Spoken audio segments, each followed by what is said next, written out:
Hello friends, welcome into the Cowboys Report. I am your host, Tom Downey. Organized team or organized training activities, it's really the same thing for the NFL, are underway now for the Dallas Cowboys. Let's take a look at some players to watch during OTAs. Now first up is the schedule for the Cowboys. May 21st to May 23rd is the first grouping, then May 28th to May 30th, and then maybe the more important of the three, June 3rd to June 6th, a little bit longer on those. And of course, some of those have already happened for the Cowboys. Now, in terms of the rules, of course, OTAs are voluntary. The O stands for optional as well, if you want to take it that route. Of course, it doesn't technically, but whatever.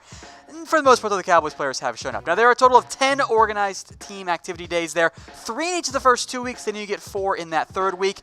Most importantly, no contact is allowed. You can do 11 on 11 drills, but just make note, this is where the hype kind of gets a little bit out of control because you're barely in pads. And it's still, there's always hype that generates from OTA. So let's take a look here at 10 players to watch. We'll go from offense down to defense. First up, quarterback Mike White, not Cooper Rush, not Dak Prescott. He did get the second team work in the first OTA. I'm sure that he will rotate with Cooper Rush there because both of them are competing for the backup quarterback job.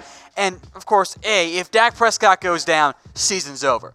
But if Dak Prescott does go down, it's either Rush or White. White did not play last year. The hope is that White can earn that backup quarterback role, take it away from Cooper Rush.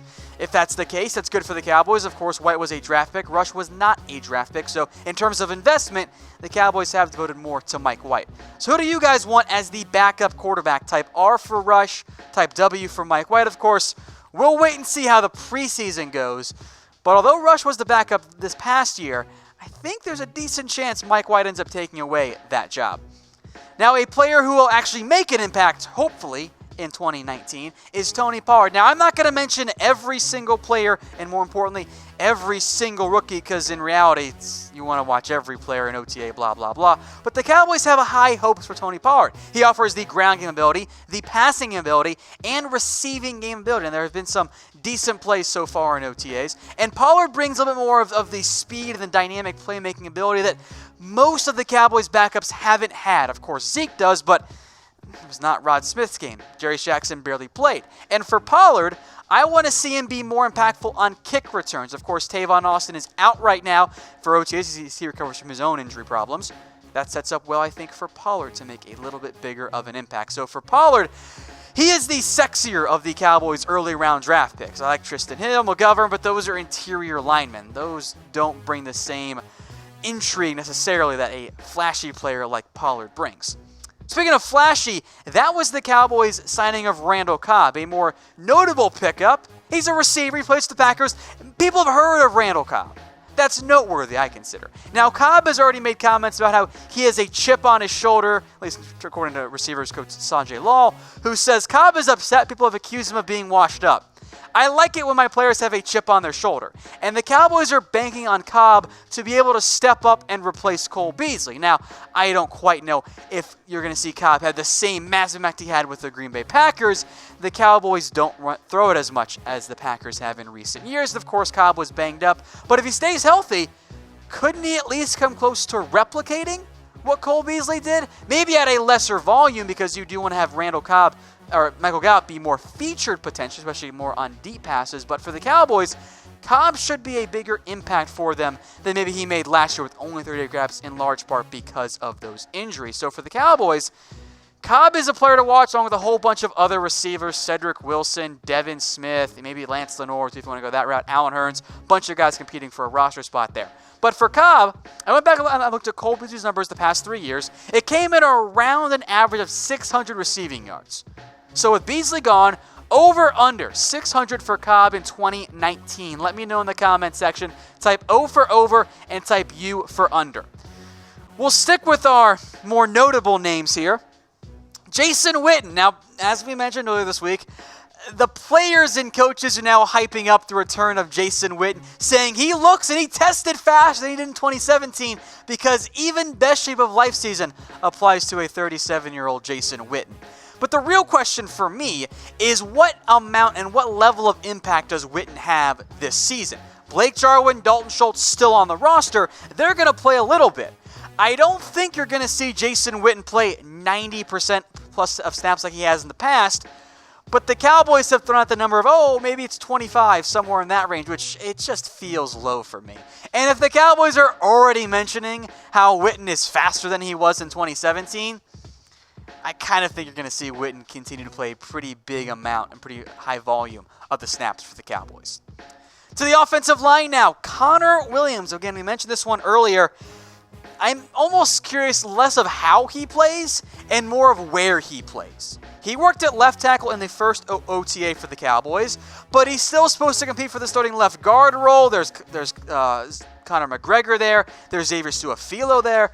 Or Conor McGovern, excuse me. It's the fighter. Anyway. So where Williams plays is a big thing for me, and it's likely his long-term spot is at right tackle. Maybe the Cowboys focus a year ahead and say, you know what, we're going to have Sewell play right tackle at some point, likely next season. Maybe we make him into the swing tackle. Maybe we just give him some cross-training reps. I think that's a possibility there, and I don't know what that means for Cam Fleming. Maybe he gets cut after this year as well. So for the Cowboys, it's an interesting option for Williams, and I can't believe I'm saying this, I am on board with putting Williams at right tackle and kicking La'el Collins back inside the guard. Williams' long-term spot is at right tackle, and I know it's not as important for this coming season, but Williams is your focal point there in terms of the young offensive lineman. He was the second-round pick. Collins has maybe one more year left. Fleming has 2 years left on his deal. He's older, too. I just think maybe you should at least consider having Williams there at offensive tackle, more so than guard, at least early on. Once again, folks, make sure you're subscribed to us on YouTube, youtube.com/Dallas Cowboys Report, right there at the bottom of your screen. Almost at 25K subscribers. Let's get that number sooner rather than later. Let's move to defense now. Maliek Collins, who I think is kind of the forgotten man at defensive tackle. Really the past year and a half or so. I mean, obviously everyone mentions David Irving and how he was, a non-factor last year. Tyrone Crawford gets a lot of buzz. Antoine Woods as well. And then the Cowboys draft Tristan Hill.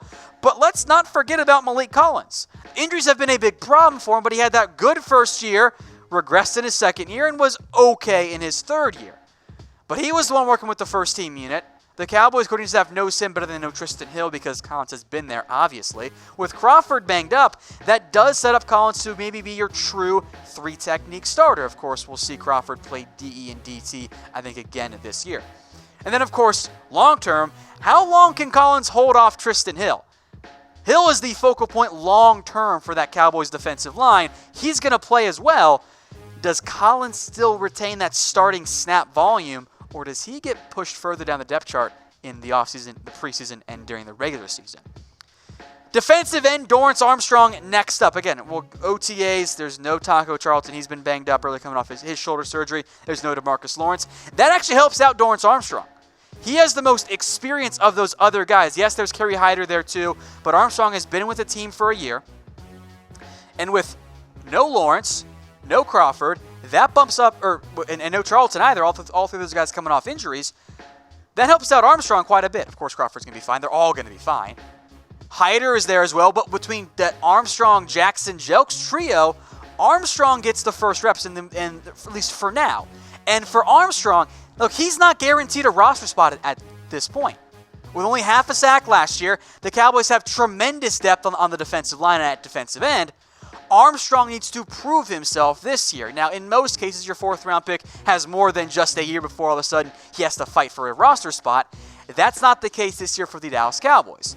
They have to move, or I'm not going to hope for it, or if there are injuries. So for the Cowboys, you can keep three of these guys in reality. Taco Charlton, Joe Jackson, Jalen Jelks, Kerry Hyder, and Dorance Armstrong. You're probably going to have to cut and or trade two of those players. I want to keep Armstrong. I'd like to keep all of them, of course, but that's not a realistic option. Jelks seems to be the most odd man out of the grouping right now. So let me know in the comments section. Which three are you keeping? Charlton, Jackson, Jelks, Hyder, or Armstrong? Assuming, of course, there are no injuries. And if Randy Gregory comes back, maybe you only are able to keep two of them. That's a big issue there. Potentially a good issue, of course, to have for the Cowboys. Moving to quarterback, speaking of good issues, Jordan Lewis is stuck on the depth chart. I am still on the free Jordan team because I want him to play more. We saw it against the Saints, by the way. Make a nice impact against Alvin Kamara. But the former third rounder, he's stuck behind Byron Jones. He's stuck behind Cheeto, and he's stuck behind Anthony Browns. Brown. But at least right now for OTAs, Lewis is not stuck behind Byron Jones. Jones is not participating because of his hip injury. So he's at least getting more reps during the off-season portion here for the Cowboys. The biggest problem, of course, is when Jones comes back healthy, Lewis again becomes the odd man out. I will remain on the free Jordan train. It's good to have 4 quality cornerbacks, and no disrespect to Anthony Brown, but yeah, I would like to see Lewis play over Anthony Brown. So producer Brett throws this one up for me. Hashtag free Jordan. Throw it in the comment section. I think that's the best route for the Cowboys. He's good. You benefit by having 2 great linebackers, really 3 if you count a healthy Sean Lee, who can cover.